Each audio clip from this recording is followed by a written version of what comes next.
আর এই সংসারের মধ্যে যে একাদশীর ব্রত করে সে ভগবানের অত্যন্ত প্রিয় হয়ে থাকে। যত ব্রত আছে তার মধ্যে একাদশীর ব্রত হলো সর্বশ্রেষ্ঠ ব্রত। তার জন্য একাদশীর ব্রত অবশ্যই করা উচিত। তা কেউ জিজ্ঞাসা করতে পারে, বলে মহারাজ জি একাদশীর ব্রত কারা কারা করতে পারে? বলে 8 বছর থেকে নিয়ে 80 বছরের উপরে পর্যন্ত যারা আছে সবাই একাদশী করতে পারে। একাদশী কিভাবে করা উচিত খুব মন দিয়ে শুনবে। কিন্তু একাদশীর দিন অন্ন খাওয়া নিষেধ, অন্নকে বর্জন করতে হবে। সব থেকে উত্তম একাদশী হলো নিরাহার থেকে, মানে অন্ন জল ইত্যাদি কিছুই গ্রহণ করা উচিত নয়, নির্জলা। কেউ যদি নিরাহার থেকে একাদশী না করতে পারে তখন ফলাহার করে একাদশী করবে। মানে উনুনে কোনো জিনিস যেন আগুনে চাপানো না হয়, আগুনে না চাপিয়ে যেই বস্তু গ্রহণ করা যায় ফল ইত্যাদি সেটাই গ্রহণ করা উচিত। মনে রাখবে নিরাহার একাদশী হলো উত্তম, ফলাহার হলো মধ্যম। আর ফলাহার করেও যদি কেউ না থাকতে পারে তখন শাকাহার ইত্যাদি করে, মানে দুধ, ছানা, দই, অথবা ফলাহারের সঙ্গে আপনি আলু পেঁপে দিয়ে একটা ঘিয়ের মধ্যে তরকারি করে নিলেন। অনেকে যদি সেটাতেও না থাকতে পারে অনেকে সাবুদানাও খেয়ে নেয় বা সামা চালও খেয়ে নেয়। তা এইগুলো মনে রাখবে না উত্তম একাদশী না মধ্যম, এগুলো হলো ধমাধম একাদশী। প্রেম সে বলো। এই একাদশী করলে কি হয় বলে পুণ্য হোক চাই না হোক পাপটা কমসে কম হবে না। প্রেম সে বলো। কিন্তু একাদশীর মধ্যে কি কি নিয়ম বিশেষ করে পালন করা উচিত? অন্ন বর্জনের সঙ্গেই পরনিন্দা, পরচর্চা, মিথ্যা সম্ভাষণ এগুলোকে সর্বথা ত্যাগ করা উচিত। ব্রহ্মচর্য পালন করবে, রাত্রি জাগরণ করে হরিবাসর করে ভগবানের নাম সংকীর্তন করবে। একাদশীর দিন যত পারবে তত হরিনাম করবে, জপ করবে, তাতে ভগবান আরো প্রসন্ন হয়। আর একাদশীর দিন যেই একাদশী ব্রত করছো সেই একাদশীর মহিমা, একাদশীর মাহাত্ম্য অবশ্যই শ্রবণ করা উচিত বা পাঠ করা উচিত। যেই জীব একাদশী করে তাকে অন্যান্য কোনো ব্রত না করলেও কিন্তু কোনো সমস্যা হয় না। একাদশী একমাত্র বৈষ্ণবদের শ্রেষ্ঠ ব্রত। যারা ভগবত অনুরাগীগণ তাদেরকে একাদশী অবশ্যই করা উচিত। অনেকে বলতে পারে, বলে মহারাজ জি আমি মঙ্গলবার করি, বা আমি সোমবার করি, বা আমি বৃহস্পতিবার করি, বা আমি অমুক ব্রত করি, তমুক ব্রত করি, তাহলে একাদশী করলে কি এইগুলোকে সব ছেড়ে দেওয়া যায়? একদম নিশ্চিন্ত হয়ে ছেড়ে দেওয়া যায়, কোনো সমস্যা নেই। প্রেম সে বলো। আর বৈষ্ণবদের জন্য একাদশী ছেড়ে অন্য কোনো ব্রতের কোনো মানেই নেই। হরি ভক্তদেরকে, বৈষ্ণবদেরকে একমাত্র একাদশীর ব্রতই করা উচিত। এবং যেগুলো বিষ্ণু অবতার সম্বন্ধিত ব্রত, যেরকম কৃষ্ণ জন্মাষ্টমী, রাধা অষ্টমী, নৃসিংহ চতুর্দশী, রাম নবমী, খুব মন দিয়ে শুনবে। কিন্তু যারা যারা একাদশী এখনো শুরু করেননি বা এখনো ধরেননি তারা সবাই মিলে সংকল্প করবেন যে এই একাদশী থেকে আমরাও একাদশী আরম্ভ করব। আচ্ছা একটি কথা বলো তো, এখানে একাদশী কে কে করে? হাত উপরে করো তো দেখি। আছে কিছু ভক্তরা আছে, কিছু না অনেক ভক্তরাই আছে। আচ্ছা ঠিক আছে। আচ্ছা কারা কারা এবার মনে মনে ভাবছে যে আমরাও এবার থেকে একাদশী করব, তারা হাত উপরে করো তো দেখি। ওরে বাপরে, অনেক হাত উঠেছে। যারা যারা আজকে ভাগবতের সামনে হাত তুলেছেন এই ব্যাসপীঠ থেকে আমি তাদের জন্য মঙ্গল কামনা করি। আপনারা মনে রাখবেন ভাগবতের সামনে হাত তুলেছেন, কিন্তু এখান থেকে যাওয়ার পরে যদি কোনো আপনারা ভাগবতের সঙ্গে বেঈমানি করেছেন তাহলে মনে রাখবেন কিন্তু ফল ভোগ করতে হবে। প্রেম সে বলো। সংকল্প করেছো তার মানে একাদশী করা উচিত, সবাইকে করা উচিত। একবার কি হয়েছে, অমরিশ মহারাজ একাদশীর ব্রত করেছিলেন। আর কোন একাদশী? দ্বাদশী সংযুক্ত একাদশী। একাদশীর মধ্যেও কোনটা শ্রেষ্ঠ এটাও বুঝে রাখুন। কোনদিন যদি একাদশীর মধ্যে দশমী বিদ্যা হয়, মানে দশমী তিথি যদি একাদশীকে ভেদ করে, তখন সেটাকে ত্যাগ করে দেওয়া উচিত।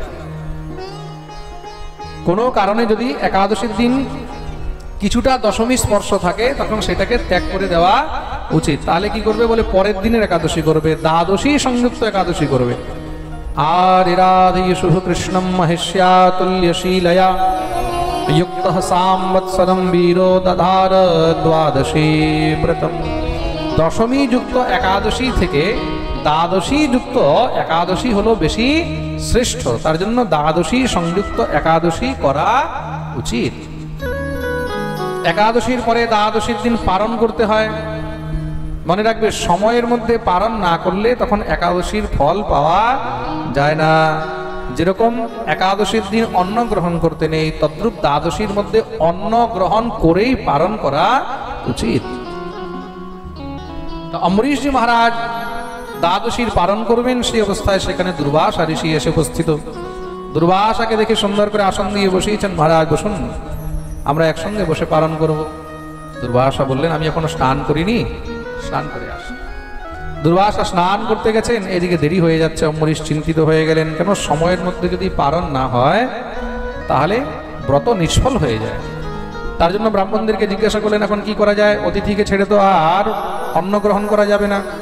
ঘরে যদি অতিথি এসেছে তখন সেই অতিথিকে ছেড়ে অন্ন গ্রহণ করিতে আগে অতিথিকে খাওয়াতে মনে রাখবে। তার জন্য শাস্ত্রে অতিথিকে ভগবান বলা হয়েছে, অতিথি দেব ভব।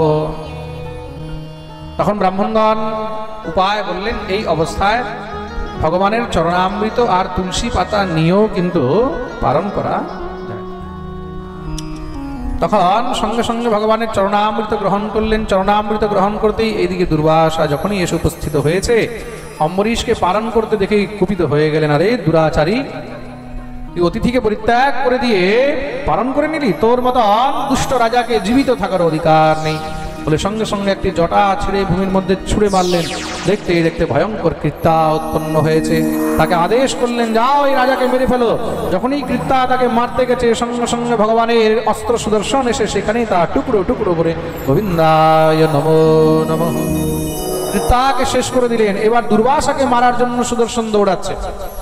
যখনই সুদর্শন চক্রকে নিজের দিকে দৌড়াতে দেখেছে, সঙ্গে সঙ্গে দুর্বাসা ভয়ে এবার পালাচ্ছে। সম্পূর্ণ ব্রহ্মাণ্ড ঘুরে নিয়েছে, কিন্তু সুদর্শন চক্র আর তার পিছা ছাড়েনি। দৌড়ে গিয়ে দেবাদিদেব মহাদেবের কাছে গেছেন, হে মহাদেব বাঁচা বাঁচা বাঁচা। মহাদেব বললেন, আমি বাঁচাতে পারবো না। দৌড়ে ব্রহ্মার কাছে গেছেন, হে পরম পিতা বাঁচা বাঁচা। ব্রহ্মা বললেন, আমিও বাঁচাতে পারবো না। ভগবান শ্রী হরির কাছে গেলেন, প্রভু রক্ষা করো তত নিরাশো দুর্বাসা পদম ভগবতম ইয়ো বৈকুণ্ঠাখ্যম যদধ্যাস্তে শ্রীনিবাসঃ শ্রিয়াসঃ। হে প্রভু, আমার রক্ষা করো। ভগবান বললেন, আমিও তোমাকে বাঁচাতে পারবো না। কি বলছেন? আপনার অস্ত্র, আপনার শস্ত্র থেকে আপনি বাঁচাতে পারবেন না? ভগবান বললেন, তুমি কি মনে করছো আমি স্বতন্ত্র? আমিও হলাম পরাধীন, ভগবানও পরাধীন। ভগবান কার অধীন? ভগবান বলছেন, অহম ভক্ত পরাধীনো যস্বতন্ত্র এব দ্বিজঃ সাধুভির্গ্রস্ত হৃদয় ভক্তৈর ভক্ত জনপ্রিয়। আমি হলাম ভক্তের অধীন। কার অধীন? ভক্তের অধীন। ভগবান বলেন, আমি হলাম ভক্তের দাস।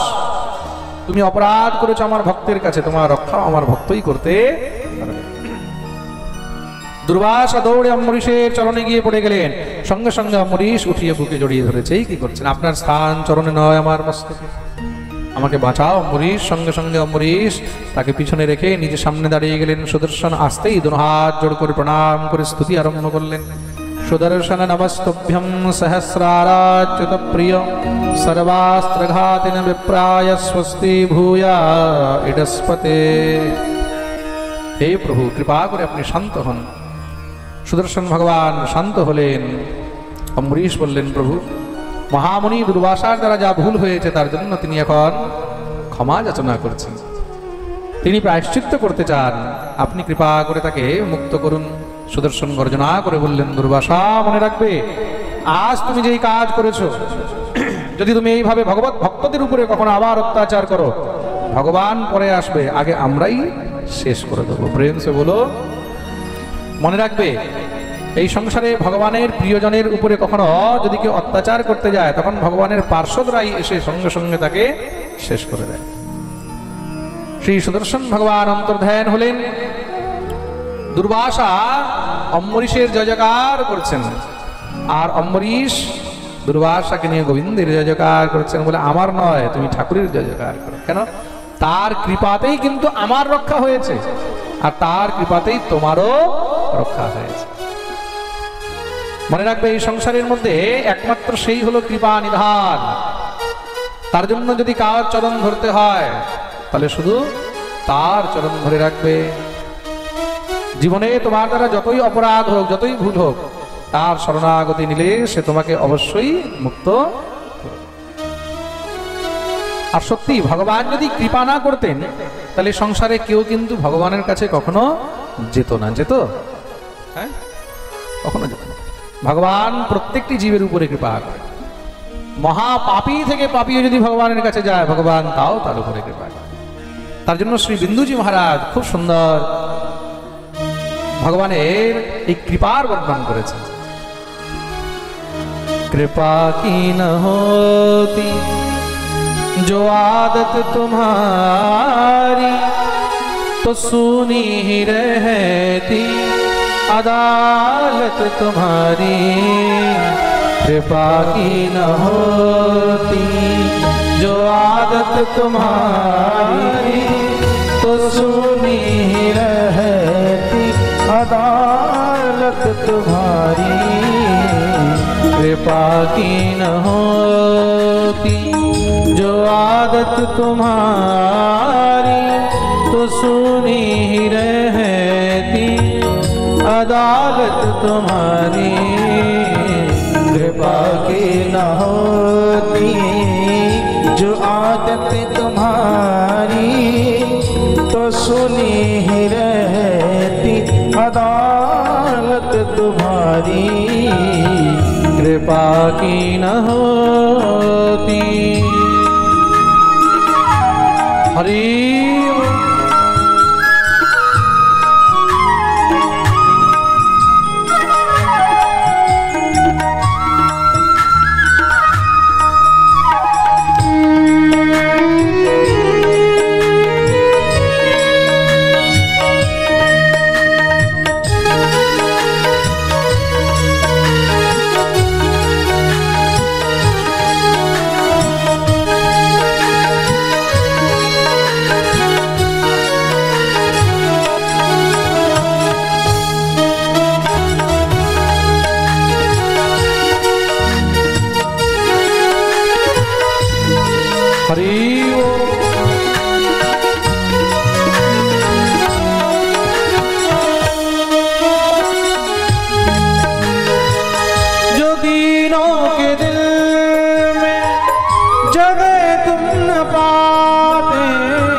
हिफाजत तुम्हारी, तो किस दिल में होती हिफाजत तुम्हारी।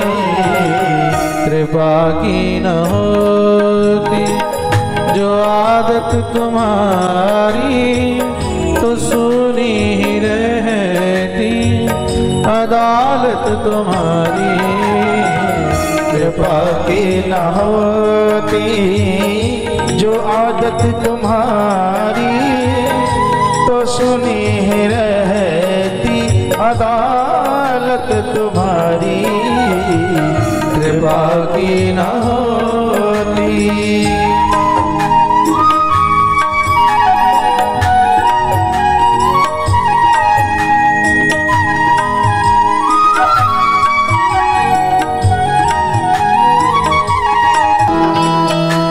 बोलिए भक्तवत्सल भगवान की।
बादशाहत तुम्हारी, गरीबों से है बादशाहत तुम्हारी।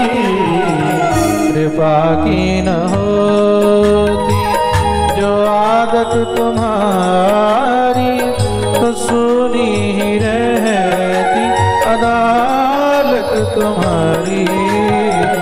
कृपा के न होती जो आदत तुम्हारी, तो सुनी ही रहती अदालत तुम्हारी। कृपा की न होती।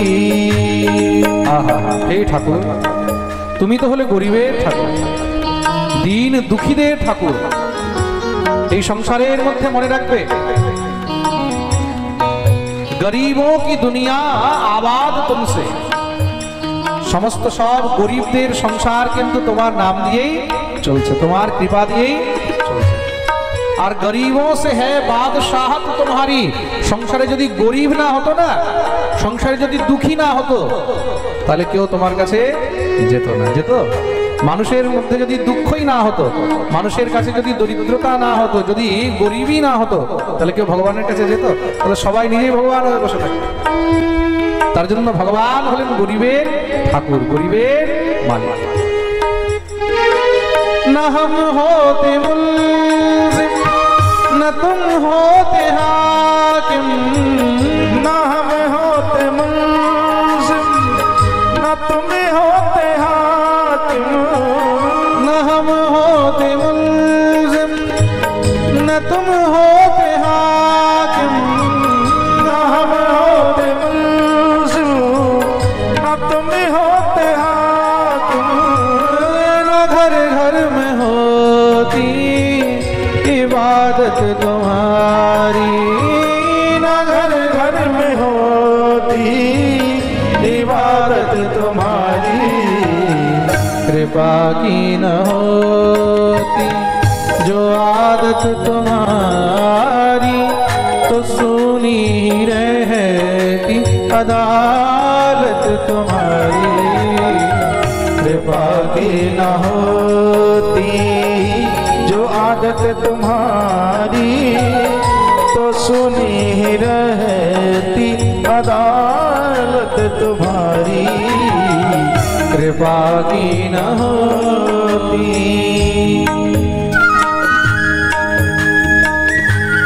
हरि बोल।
अदालत तुम्हारी कृपा की न होती जो आदत तुम्हारी तो सुनी रहती अदालत तुम्हारी कृपा की न होती जो आदत तुम्हारी तो सुनी रहती अदालत तुम्हारी कृपा की न होती कृपा की न होती कृपा की न होती।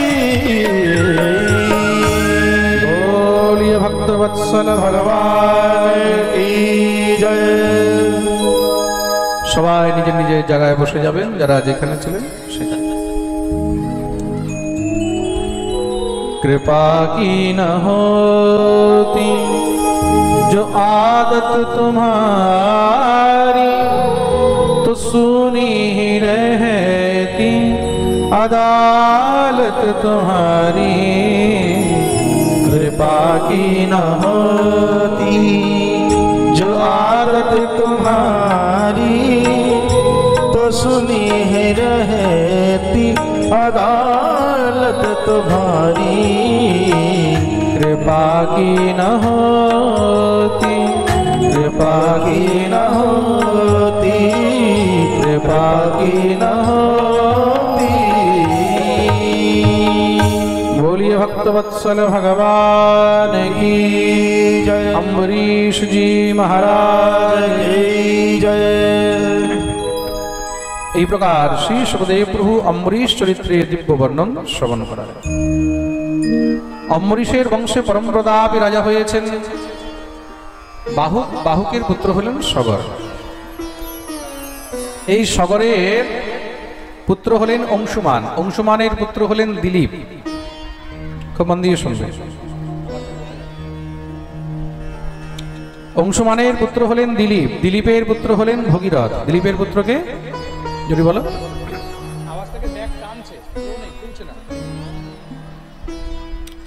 দিলীপের পুত্র হলেন ভগীরথ। এই কিন্তু সেই ভগীরথ যিনি তপস্যা করে মা ভগবতী গঙ্গাকে এই পৃথিবীতে নিয়ে এসেছেন। তার জন্যই গঙ্গার আরেকটি নাম হলো ভাগীরথী। গঙ্গার আরেকটি নাম কি? বলিয়ে গঙ্গা মাইয়া কি। সেই ভগীরথের পুত্র হলেন খটবাঙ্গ, তার পুত্র হলেন দীর্ঘবাহু, তার পুত্র হলেন রঘু, রঘুর পুত্র হলেন অজ, অজয়ের পুত্র হলেন দশরথ। দশরথের তিনটি রানী, কৌশল্যা, কৈকেয়ী আর সুমিত্রা। খুব মন দিয়ে শুনবে কিন্তু। তিনটি রানী থেকে রাজা দশরথের কোনো সন্তান হয়নি। তখন গিয়ে তিনি শ্রী গুরুদেবের কাছে গেছেন। কার কাছে গেছেন মনে রাখবেন। আগেকার দিনে গুরুরা অত সহজে বারবার শিষ্য বাড়ি যেতেন না। প্রেম সে বলো। শিষ্যের যখন প্রয়োজন হয় তখন শিষ্য দৌড়ে গুরুদেবের কাছে যেতেন। গুরুদেব তখনই শিষ্যের বাড়ি যেতেন যদি শিষ্য গুরুকে নিমন্ত্রণ করেছে। অন্যথা গুরুদেব কখনো হুটহাট করে শিষ্য বাড়ি যেতেন না। প্রেম সে বলো। তার জন্য এই সংসারের মধ্যে খুব মন দিয়ে শুনবে, যারা ভজননিষ্ঠ গুরু, যারা ভজন সাধন নিয়ে থাকে, তারা বারবার শিষ্য বাড়ি ঘুরে বেড়ায় না। প্রেম সে বলো। আর যেই গুরু বছরভর শুধু শিষ্য বাড়ি ঘুরতে থাকে, আজ এই শিষ্য, কাল ওই শিষ্য, পরশু ওই শিষ্য, শুধু শিষ্যের বাড়িতেই গিয়ে ঘুরতে থাকে আর শিষ্যের অন্ন গ্রহণ করে, খুব মন দিয়ে শুনবে, শিষ্যের অর্থ গ্রহণ করে মহারাজ ঘুরে বেড়াতে থাকে, সেই গুরুকে সেই শিষ্যের ঋণ জন্ম জন্ম পর্যন্ত শোধ করতে। খুব মন দিয়ে শুনবে। শিষ্য নিমন্ত্রণ করে গুরুদেবকে কদাচিৎ ডাকলো, তখন গুরুদেব কোনো কারণবশত যদি বুঝলেন যে যাওয়া উচিত, তখনই গুরুদেবকে যাওয়া উচিত। অন্যথা বারবার শিষ্য বাড়ি গুরুদেবকে যাওয়া উচিত নয়। রাজা দশরথ গুরুদেবের ঘরে গেলেন।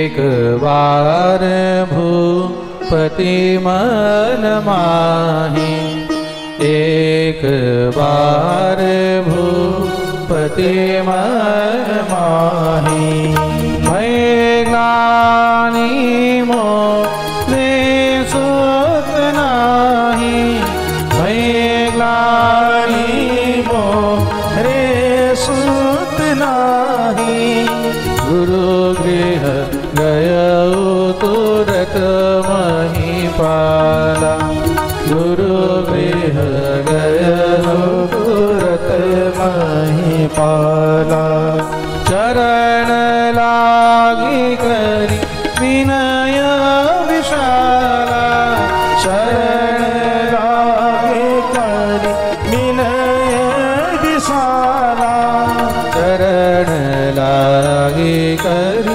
विनय विशाला शरण लागे करि विनय विशाला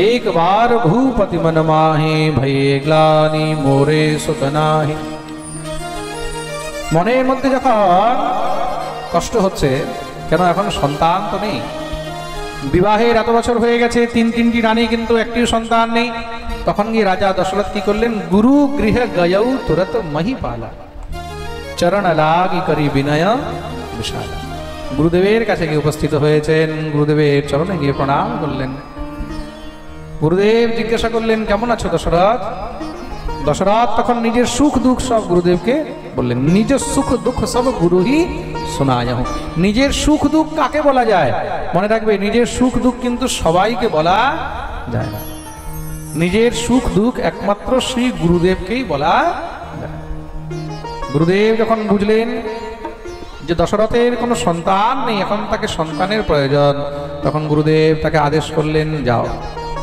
তুমি গিয়ে পুত্রেষ্টি যজ্ঞ করো কিসের যজ্ঞ জোরে বলো পুত্রেষ্টি যজ্ঞ পুত্রেষ্টি যজ্ঞ কার দ্বারা হবে দেখুন গুরুদেব এখানে নিজে যাননি আচ্ছা ঠিক আছে আমি যাব আমি গিয়ে তোমার ওখানে যজ্ঞ করে দেবো কেন গুরুদেবের মনে কোনো লোভ নেই গুরুদেব অন্য পুরোহিত পাঠিয়েছেন নিজে যাননি কি করেছেন অন্য পুরোহিত পাঠিয়ে দিয়েছেন গুরুদেবের মনে লোভ নেই কি বলে অন্য পুরোহিত গেলে যদি আমার দক্ষিণা মাইনাস হয়ে যায় বা আমার চেলা যদি আস্তে আস্তে তার হয়ে যায় না না না মনে রাখবেন আপনার যদি সাধনার প্রভাব রয়েছে আপনার যদি ভজনের বল রয়েছে আপনাকে কারোর কাছে যাওয়ার প্রয়োজন নেই দুনিয়া আপনার কাছে দৌড়ে আসবে প্রেম সে বলো আরে বলো না বলতে নেই ও আরো জোরে সবাই দোনো হাত তুলে জয় জয় শ্রী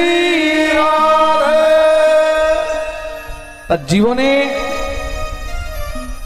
ভগবানের কৃপা কি জিনিস যদি এটা দেখতে হয় তাহলে ভজন করো সাধনা করো তুমি জায়গায় বসে থাকো আপনি আপ দুনিয়া তোমার কাছে দৌড়ে আসবে আমাদের ব্রজের মধ্যে একজন খুব ভজননিষ্ঠ সাধু রয়েছেন বর্ষানার মধ্যে থাকেন নাম হলো শ্রী বিনোদ বিহারী বাবাজি মহারাজ হয়তো অনেকে ইউটিউবে আজকাল দেখেছে হবে ফেসবুকে দেখেছে হবে বিনোদ বিহারী দাস বাবাজি মহারাজ বিনোদ বাবা বর্ষানার মধ্যে থাকেন উনি শ্রী রাধারানীর উনি গোবিন্দের একদম নিষ্ঠাবান সেবক দুপুর 3টা পর্যন্ত তিনি ঘর থেকে বেরোন না খুব মন দিয়ে শুনবে ভোর বেলায় ঘুম থেকে উঠে স্নান করে তিনি যে ঠাকুর সেবায় লেগে যান ভজনে লেগে যান দুপুর 3টা পর্যন্ত কারোর সঙ্গে কোনো কথা নেই বাইরে ভিড় লেগে থাকে উনি কারোর এখানে যায় না কোথাও যায় না উনার এখানে পুরো দুনিয়া উড়ে উড়ে আসে কি মুখ্যমন্ত্রী কি রাজ্যপাল কি জজ কি ব্যারিস্টার কি বড় বড় বিজনেসম্যান সব ওনার কাছে দৌড়ে আসে শুধু 1 মিনিট দেখা পাওয়ার জন্য দর্শনের জন্য দেখুন ভজনের প্রভাব কি জিনিস ওনাকে কোথাও যেতে হচ্ছে না দুনিয়া আপনি আপ ওনার চরণে দৌড়ে আসছে মনে রাখবে যেখানে মধু আছে সেখানে মৌমাছি দৌড়ে যাবে যেখানে মধু নেই সেখানে মৌমাছি যায় না। প্রেম সে বলো। তার জীবনে মধুর মতন হও। আর মধু কোথা থেকে আসবে বলে তার জন্য ভজন করতে হবে, সাধনা করতে হবে। প্রেম সে বলো। গুরুদেবের কাছে গেছেন, গুরুদেব কৃপা করলেন, যাও তুমি পুত্রেষ্টি যজ্ঞ করো। পুত্রেষ্টি যজ্ঞের জন্য পুরোহিত পাঠালেন, আচার্য পাঠালেন। কাকে? শৃঙ্গী ঋষিকে পাঠিয়েছেন।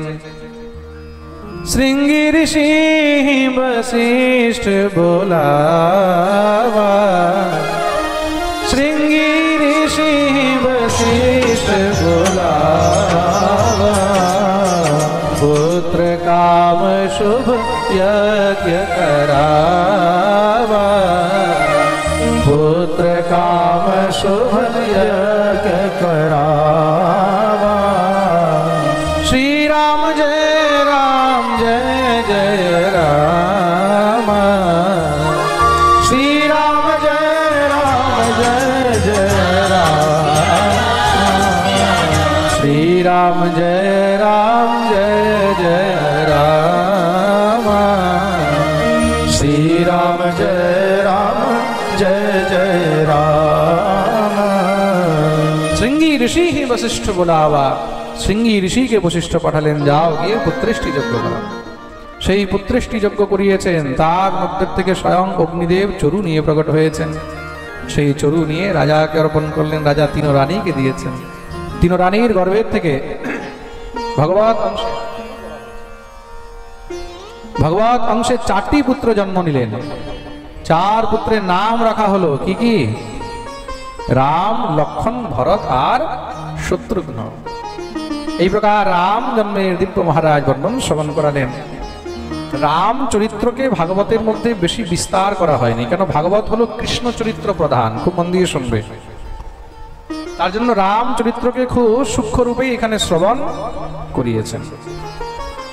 রাম চরিত্র শুনতে হলে অনেক সময় চাই। রাম কথা অনেক বড়। রাম চরিত্র শুনতে হলে মারা 8 দিন 9 দিনের সময় চাই। কোনো সময় যদি ভগবান কৃপা করে, আর যদি আবার মহিলা মণ্ডল যদি তৈরি হয়ে যায়, তাহলে হয়তো আবার আমরা এই নন্দীগ্রাম হরিপুরে বসে রাম কথা শ্রবণ করব। একবার সবাই জোরসে বলো, জয় শ্রীরাম, जय श्री राम, জয় শ্রীরাম, जय श्री राम। बोलिए सियावर रामचंद्र भगवान की जय। श्री रामचंद्रेर विवाह भगवती माँ भगवत जगज्जननी सीतार संगे হয়েছেন।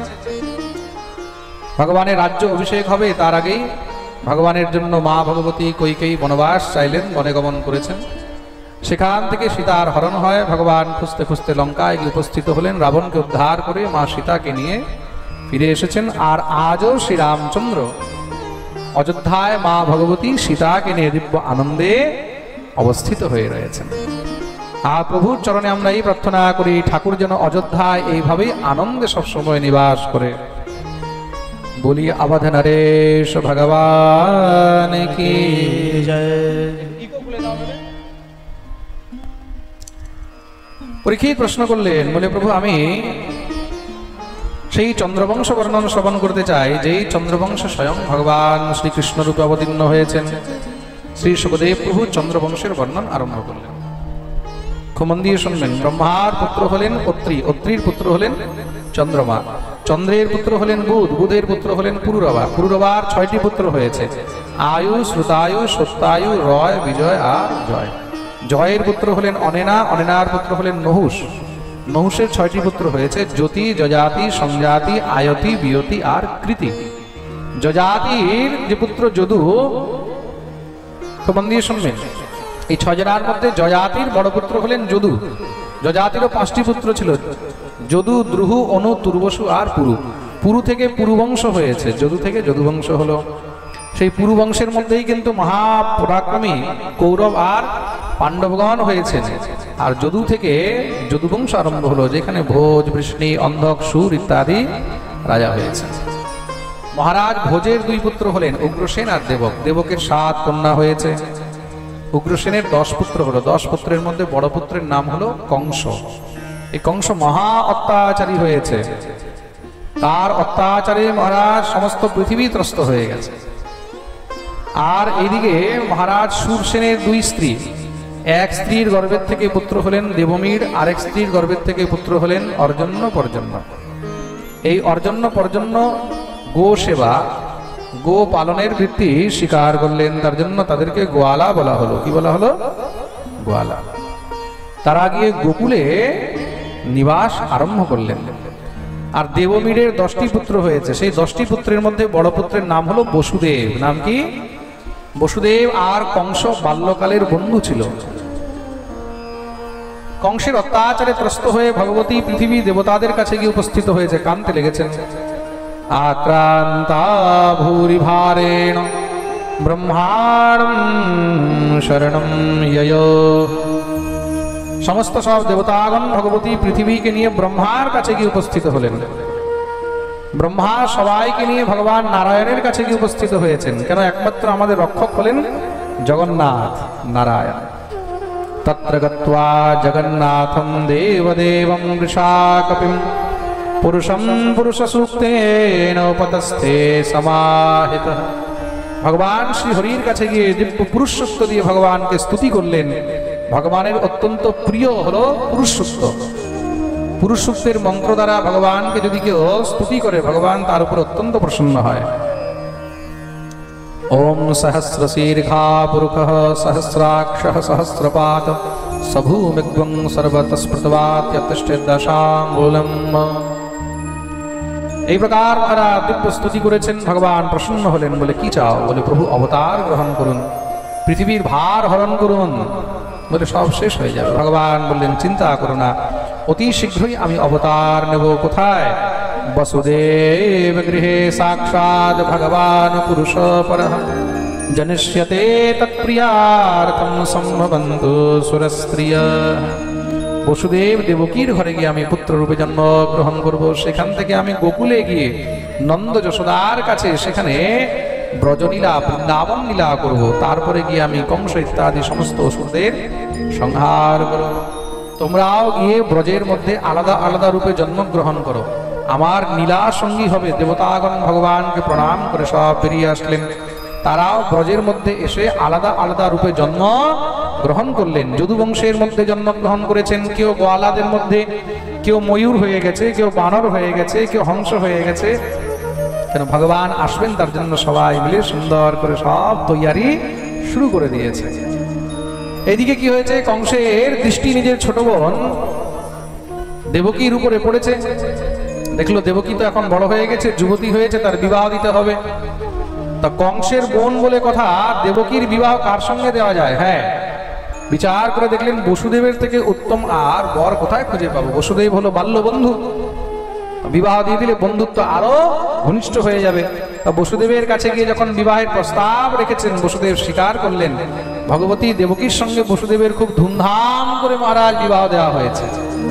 কংস এত আনন্দিত, নিজের বোন আর ভগ্নিপতিকে রথে বসিয়ে বিদায় করতে নিয়ে যাচ্ছে।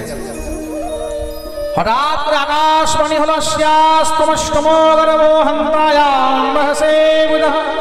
আরে মূর্খ কংস, তুই নিজের যে বোনকে এত আনন্দ করে বিদায় করতে নিয়ে যাচ্ছিস, তার গর্ভের থেকে যে অষ্টম সন্তান হবে সেই তোর কাল হবে।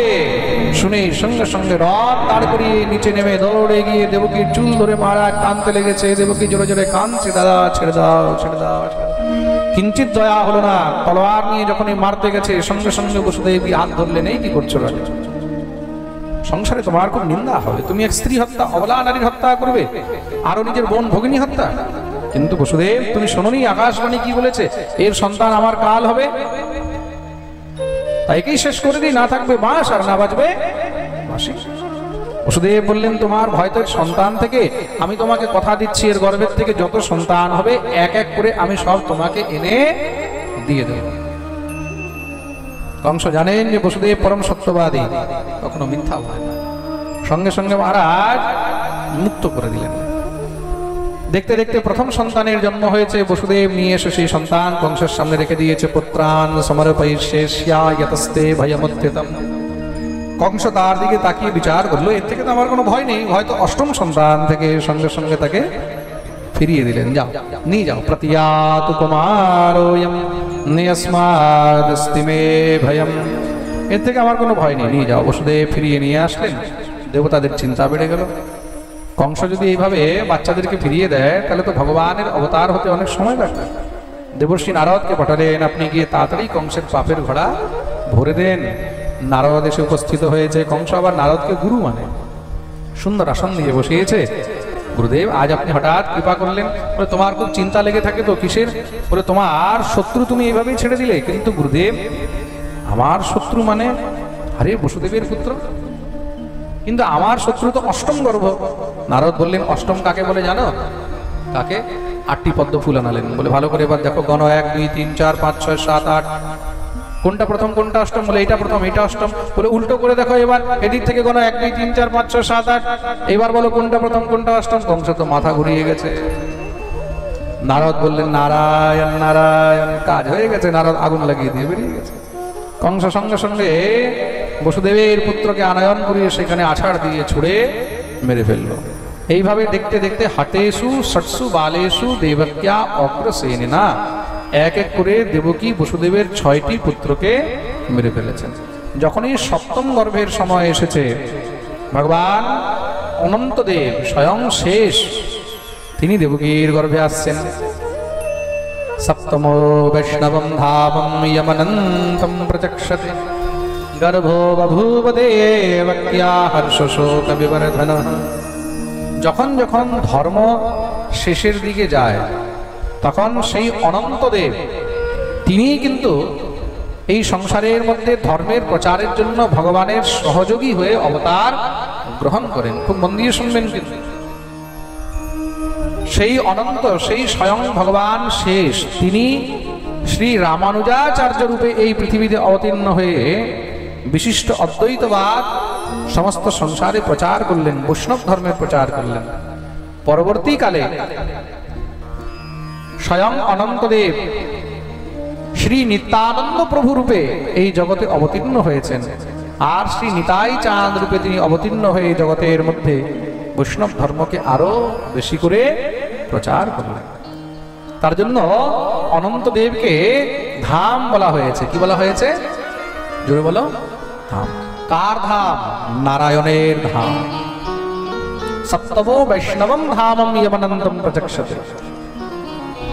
ভগবান ভগবতী যোগমায়াকে বললেন, দেবী, এই বাচ্চাকে তুমি দেবকীর গর্ভের থেকে রোহিণীর গর্ভে স্থাপিত করে দাও। বসুদেবের বড় রানীর নাম হলো রোহিণী। কি নাম? জোরে বলো। কেন? দেবকীর গর্ভে থেকে সন্তানের জন্ম হলে কংস যদি মারতে যায়, সে তো সঙ্গে সঙ্গে কংসকে শেষ করে দেবে। তাহলে আমার লীলা সব বাকি থেকে যাবে। তা আকর্ষণী বিদ্যা দ্বারা সেই শিশুকে রোহিণীর গর্ভে স্থাপিত করে দেওয়া হলো। বসুদেব কি করেছেন? চুপচাপ রোহিণীকে নিয়ে গোকুলে নন্দ বাবার কাছে রেখে এসেছেন, কেউ যেন জানতে না পারে। কেন? কংস যদি তার বাচ্চাকেও মেরে দেয়। চারদিকে চর্চা ছড়িয়ে গেল কি দেবকীর সপ্তম গর্ভ নষ্ট হয়ে গেছে। ভগবান দেখলেন আমার রাস্তা পরিষ্কার হয়ে গেল। ভগবান এবার দেবকীর গর্ভে আসবেন। ভগবতী যোগমায়াকে ভগবান ডেকেছেন, দেবী, আমি এখন দেবকীর গর্ভে জন্ম গ্রহণ করতে যাচ্ছি। যোগমায়া বললেন, আমার জন্য কি আদেশ? বলে, যাও, তুমি গিয়ে নন্দপত্নী যশোদার গর্ভে জন্মগ্রহণ করবে। মায়া বললেন, প্রভু, আমি তো হলাম মায়া, জগৎ হলো মায়ার অধীন, তা মায়া কি করে জগতের অধীনে যেতে পারে? মায়া জগৎকে অধীন করে রেখেছে, আর মায়া যদি জগতের অধীন হয়ে যায় তাহলে মায়ার কি দাম থাকবে? ভগবান বললেন, আচ্ছা একটা কথা বলো, আমি কে? বলে, আপনি হলেন মায়াপতি, আপনি আমার মালিক, আমার স্বামী। তা আমি যদি তোমার পতি হয়ে জন্ম নিতে পারি, তাহলে তুমি জন্ম নিতে পারবে না। কিন্তু প্রভু, তাহলে সংসারে তো আর আমার কোনো মর্যাদাই থাকবে না, আমাকে কেউ মান দেবে না, সম্মান দেবে না। ভগবান বললেন, চিন্তা করো না, কলিযুগে আমার থেকে বেশি তোমার পুজো হবে। আলাদা আলাদা নাম নিয়ে তোমার সবাই পুজো করবে। দুর্গেতি ভদ্রকালীতি বিজয়া বৈষ্ণবীতি চ কুমুদা চন্দ্রিকা কৃষ্ণা মাধবী কন্যকেতি চ। কেউ দুর্গা রূপে, কেউ চণ্ডী রূপে, কেউ চামুন্ডা রূপে, কেউ কালী রূপে, কেউ বৈষ্ণদেবী রূপে, কেউ কন্যাকুমারী রূপে, আলাদা আলাদা রূপে তোমার পুজো হবে। তার জন্য ভগবানের আশীর্বাদের কারণে কলিযুগে ভগবান থেকে ভগবতীর পুজো আরো বেশি হয়। প্রেম সে বলো। দেখবে একটা রাধা গোবিন্দ মন্দিরের জন্য, একটা কৃষ্ণ মন্দিরের জন্য, ঠাকুরের মন্দিরের জন্য অত তাড়াতাড়ি মহারাজ ব্যবস্থা হয় না, কিন্তু 3 দিন 4 দিনের দুর্গাপূজার জন্য কোটি কোটি টাকার প্যান্ডেল হয়ে যায়, হয়তো? হ্যাঁ, এটাই হলো ভগবানের বরদান। ভগবতী যোগমায়া এদিকে যশোদার গর্ভে এসে উপস্থিত হয়েছেন, আর ভগবান দেবকীর গর্ভে এসেছেন। যখনই কংস জানতে পারলো যে দেবকীর অষ্টম গর্ভ এসেছে, সঙ্গে সঙ্গে দেবকী বসুদেবকে নিয়ে কারাগারে বন্দী বানিয়ে দিয়েছে। ভগবান গর্ভে এসেছেন, তো তা গর্ভে ভগবানকে দেখতে কেমন দেখা যায় এটা দেখার জন্য সমস্ত সব দেবতাগণ এসেছেন। দেবতাগণ সব সূক্ষ্ম রূপ ধারণ করে ভগবানকে দর্শন করছেন। কেন? ভগবান জগৎকে গর্ভে পাঠায়। আজকে ভগবান গর্ভে এসেছেন, কেমন দেখা যায়? তো সবাই মিলে ভগবানের গর্ভস্তুতি করছেন। এটাকে গর্ভস্তুতি বলা হয়েছে। কি বলা হয়েছে? গর্ভস্তুতি। আসুন আমরা একটু গর্ভস্তুতি শ্রবণ করি। স্বাগতম কৃষ্ণ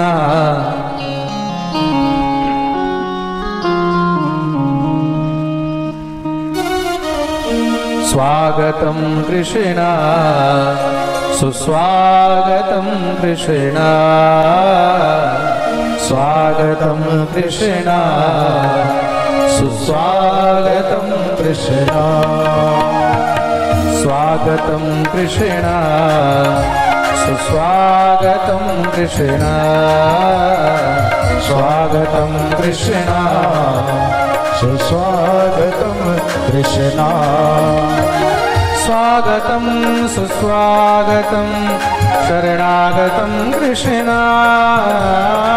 স্বাগতম সুস্বাগতম শরণাগতম কৃষ্ণ স্বাগতম সুস্বাগতম শরণাগতম কৃষ্ণ স্বাগতম সুস্বাগতম শরণাগতম কৃষ্ণ স্বাগতম কৃষ্ণ সুস্বাগতম কৃষ্ণ স্বাগতম কৃষ্ণ স্বাগতম কৃষ্ণ। কেউ দাঁড়াবে না, কেউ নিজের জায়গায় দাঁড়াবে না। সত্যব্রতম সত্যপরম ত্রিসত্যম সত্যস্য যোনিম নিহিতম চ সত্য সত্যস্য সত্যমৃত সত্যনেত্রম সত্যাত্মকম ত্বাম শরণং প্রপন্না সত্যাত্মকম ত্বাম শরণং প্রপন্না সত্যাত্মকম ত্বাম শরণং প্রপন্না সত্যাত্মকম ত্বাম শরণং প্রপন্না। बोलिए भक्तवत्सल भगवान की জয়। এই প্রকার কি শুরু হয়ে গেছে এখানে? এই কারণেই আমি সাজাতে মানা করি। এই সাজা সাজির চক্করে পাঠ পুরো ডিস্টার্ব হয়ে যায়, সব বেকার করে দিই।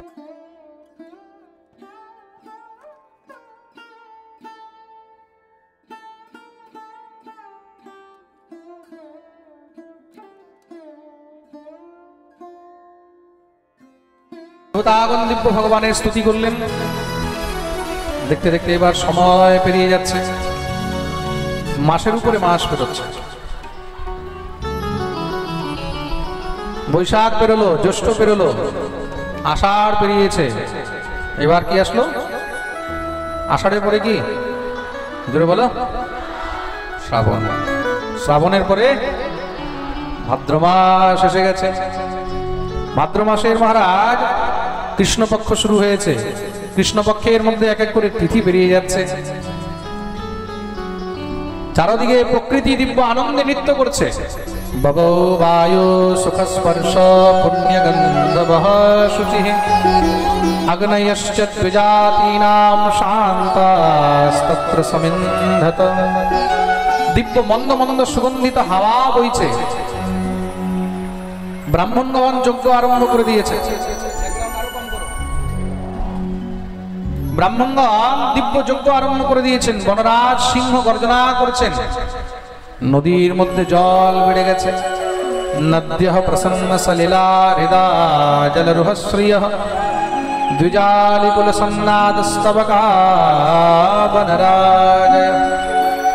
দেখতে দেখতে মহারাজ কৃষ্ণপক্ষের তিথি এবার পেরিয়ে যাচ্ছে।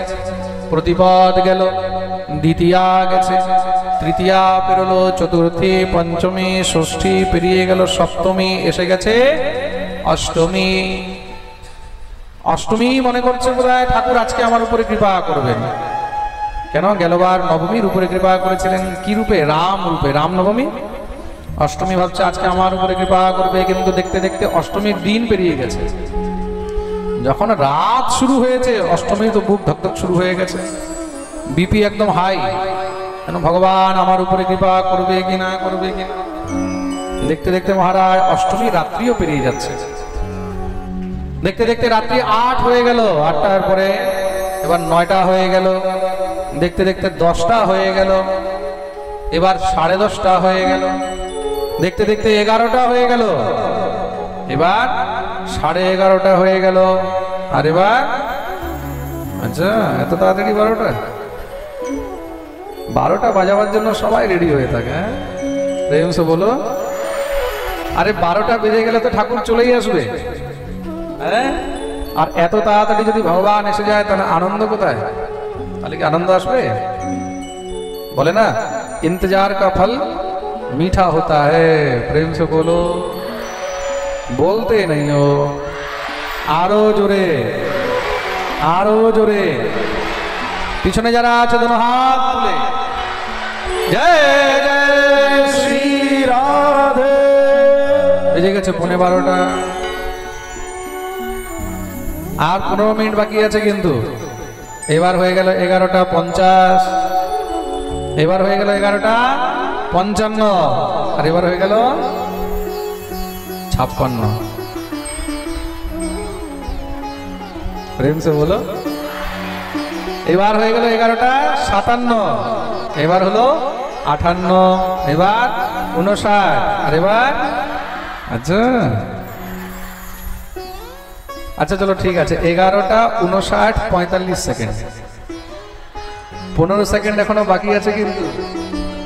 একবার প্রেম সে বলো, জোর সে বলো। দেখো আমাদের বৃন্দাবনে বলা হয় রাধে রাধে রটো চলে আয়েঙ্গে বিহারি। কারা কারা চায় ঠাকুর তাড়াতাড়ি আসুক? কিন্তু হাত করে করো। আচ্ছা সবাই পাক্কা? আর 5 সেকেন্ড বাকি আছে কিন্তু। নাও দ্য কাউন্টডাউন ইজ বিগিন। 5 4 3 2 বলো বৃন্দাবন বিহারী লাল কি জয়। যখনই রাত্রে 12টা বেজেছে সঙ্গে সঙ্গে ভগবান দিব্য চতুর্ভুজ রূপ ধারণ করে প্রকট হলেন। তমদ্ভুতম বালকমম মুজেক্ষণম চতুর্ভুজম শঙ্খ গদার युधायुधम শ্রীবৎস লক্ষ্মণম গলশোভি কৌস্তুভম পীতাম্বরম সান্দ্র পয়োগ সৌভগম। দেবকী বসুদেব ভগবানের স্তুতি করলেন। ভগবান বললেন অতি শীঘ্রই আমি ছোট বাচ্চা হয়ে যাব, আমাকে কোলে করে নিয়ে যমুনা পার করে যশোদার কাছে রেখে আসবে। সেখানে একটি ছোট্ট কন্যা আছে, সেই কন্যাকে সঙ্গে করে নিয়ে আসবে। ভগবান ছোট্ট শিশু হয়ে গেলেন। বসুদেব যখনই কোলে তুলেছে, কোলে তুলতেই সঙ্গে সঙ্গে সমস্ত হাতে পায়ের বন্ধন খুলে গেল, সব দ্বারপাল মূর্ছিত হয়ে গেল, এক এক করে দ্বার খুলে গেল। বসুদেব এবার সেই শিশুকে নিয়ে চলছেন, যমুনার তটে গিয়ে উপস্থিত হয়েছেন। ভগবতী যমুনা রাস্তা দিয়েছে, হালকা হালকা বৃষ্টি হচ্ছে। অনন্তদেব পিছনে ছত্র ধারণ করে চলছেন। শ্রী বসুদেবজি মহারাজ আমাদের মধ্যে নিজের পুত্রকে নিয়ে আসছেন। বলিয়ে বসুদেব নন্দন ভগবান কি। শ্রী বসুদেবজি মহারাজ নিয়ে উপস্থিত হলেন গোকুলে। গোকুলে গিয়ে সেখানে যশোদার কাছে নিজের পুত্রকে রেখে সেখানে যে কন্যাটি ছিল সেই কন্যাটিকে সঙ্গে করে নিয়ে আসলেন। কন্যাকে সঙ্গে করে নিয়ে আসতেই সব দ্বার বন্ধ হয়ে গেল, হাতে পায়ের বন্ধন বেঁধে গেল। আজকে এই কন্যাকে এখানে আনন্দ করতে দাও। সেখানে দেখা যাক গোকুলে কি হচ্ছে। এইদিকে গোকুলে কি হয়েছে, গোকুলের মধ্যে সকাল হতেই যখনই নন্দের বোন সুনন্দা উঠে গেছে দেখতে বৌদির ঘরে কিছু হলো কিনা। গিয়ে দেখছে বৌদির ঘরে খুব সুন্দর নীল মণির মতন পুত্র। দেখেই তো লাভ দিয়ে উঠেছে মারা, দৌড়ে গিয়ে নন্দ বাবাকে খবর দিয়েছে, রে বাবা বধাই হো। আরে কি হলো? বলে তেরে লালা ভয় হ্যায়, বলিয়ে নন্দকে লালা কি জয়। শুনেই তো নন্দ বাবা একদম লাভ দিয়ে উঠেছে মহারাজ। 80 বছরের বুড়ো এক লাভ দিয়েছে, মনে হচ্ছে একদম মহারাজ 25 বছরের জোয়ান হয়ে গেছে। নন্দ বাবা সঙ্গে সঙ্গে আনন্দে উন্মত্ত হয়ে নৃত্য শুরু করে দিয়েছেন। দৌড়ে এসে সব ব্রজবাসীদেরকে নিমন্ত্রণ জানানো আরম্ভ করলেন। সঙ্গে সঙ্গে মহারাজ ঢাড়িকে পাঠিয়েছেন, নাপিতকে পাঠিয়েছেন, চারোদিকে মহারাজ সব ব্রজবাসীদেরকে নিমন্ত্রণ করা হচ্ছে। এক এক করে সব ব্রজবাসীরা যখনই শুনেছে নন্দের ঘরে পুত্র হয়েছে, সবাই নন্দনের দর্শনের জন্য এসে গোকুলে উপস্থিত হতে লাগলেন। দেখতেই দেখতে বিশাল ভিড় লেগে গেল। দিব্য মহারাজ ঠাকুরের জন্মোৎসবের আনন্দ আরম্ভ হয়েছে। সবাই মিলে ঠাকুরের জন্মোৎসবের আনন্দ শুরু করেছেন। আমরাও সবাই মিলে এবার ঠাকুরের জন্মোৎসবের আনন্দ করব। খুব মন দিয়ে শুনবে। যারা সোনা গয়না পরে এসেছে সাবধান হয়ে যাবে, ভালো করে একদম ঢেকে নেবে, কেন কি এখন লুটালুটির মধ্যে নলে যদি এদিক ওদিক হয়ে যায় পরে কোনো গ্যারান্টি নেই। দ্বিতীয়ত কথা, নিজের মোবাইল সাবধানে রাখবে, নিজের মোবাইলগুলোকে সাবধান করে নাও। নিজের মোবাইল, সোনা গয়না এগুলো সব সাবধান করে নেবে, কেন কি এখন লুটালুটি নাচানাচি আরম্ভ হবে। সব ব্রজবাসীরা মিলে দিব্য আনন্দ আরম্ভ করেছেন। আসুন আমরা আনন্দ শুরু করি। কি বলছে? আ গয়া বলো, আ गया मेरा नंद लाला आ गया, बोलो आ गया मेरा नंद लाला आ गया, आ गया मेरा नंद लाला आ गया, बोलो आ गया मेरा नंद लाला आ गया। मेरे नंद लाला के छोटे छोटे नैना, मेरे नंद लाला के दोनों हाथ छोटे खुले, छोटे नैना, मेरे नंद लाला के छोटे छोटे नैना, मेरे नंद लाला के छोटे छोटे नैना, छोटे छोटे नैना बड़े मोटे मोटे नैना, छोटे छोटे नैना बड़े मोटे मोटे नैना। छा गया छा गया छा गया मेरा नंद लाला छा गया, बोलो आ गया मेरा नंद लाला आ गया। हरि बोल।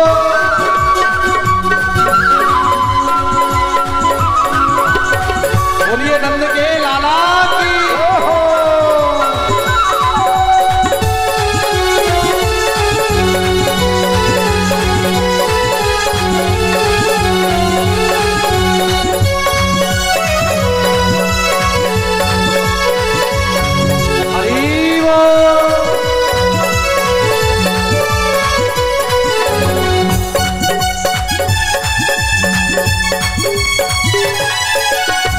नंद लाला की प्यारी सूरतिया, मेरे नंद लाला की प्यारी सूरतिया, प्यारी सूरतिया हो भोली सूरतिया, प्यारी सूरतिया हो भोली सूरतिया। आ गया भाग गया, बोलो भाग गया मेरा नंद लाला भाग गया, बोलो आ गया मेरा गोपाला आ गया, आ गया भाग गया मेरा नंद लाला भाग गया, बोलो छा गया मेरा नंद लाला छा गया। आ गया मेरा नंद लाला आ गया, बोलो आ गया मेरा नंद लाला आ गया, ओ मेरा नंद लाला आ गया, ओ मेरा नंद लाला आ गया, ओ मेरा नंद लाला आ गया, ओ मेरा नंद लाला आ गया। बोलिए नंद के लाला की। এইবার লুটালুটি আরম্ভ হয়েছে, তো সবাই মিলে মহারাজ লুটালুটির আনন্দ করছেন। কি বলা হচ্ছে? নন্দকে আনন্দ भयो जय कन्हैया लाल की, হাতি দিয়ে ঘোড়া দিয়ে और দিয়ে পালকি। আমরা সবাই মিলে দিব্য আনন্দ করব। হাতি ঘোড়া পালকি জয় কন্হैया